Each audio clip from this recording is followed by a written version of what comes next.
It is Tuesday, April 27th, 2021.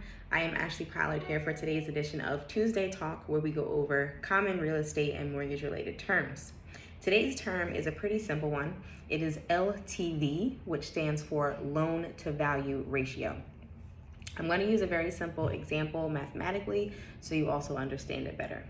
So the loan to value ratio is the amount that the bank is willing to lend you in relation to what the home is worth that you're trying to purchase. So loan to value. How much is the loan versus what is the value of the home?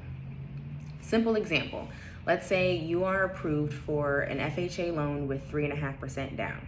That means that you have to bring 3.5% of the purchase price to the table, and the bank is going to lend you the rest of the amount so that you can get to 100% and purchase it. So your loan to value is just how much is your loan in this situation. Well, if you're bringing 3.5%, your loan then is going to be 96.5% of the purchase price to equal your complete 100%. Let's do an example. You're purchasing a home for $100,000. You have to bring 3.5% to the table, and the bank is going to lend you 96.5%. So at 96.5% loan to value, the bank is going to give you $96,500, and therefore you are bringing $3,500 to the table in order to purchase that home. Another example would be, let's say you're going not FHA, but conventional, and you're doing a standard 20% down. Well, if you're doing 20% down, your loan to value then is 80%. That's what the bank is going to give you. So at a $100,000 purchase price, the bank's going to give you $80,000, and you're going to bring $20,000 to the closing table to get to that $100,000. One important thing to note is that the more the bank lends you, the higher risk they have.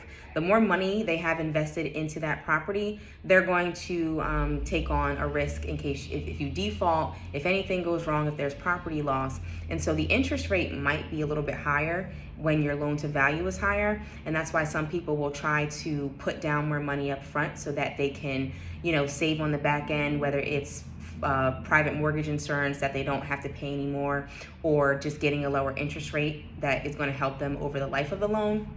But that is something that you can talk to your lender about as you're going over the different loan products that are available to you. As always, I have an amazing team, so if you need a lender to speak to, just reach out to me and I will get you their information.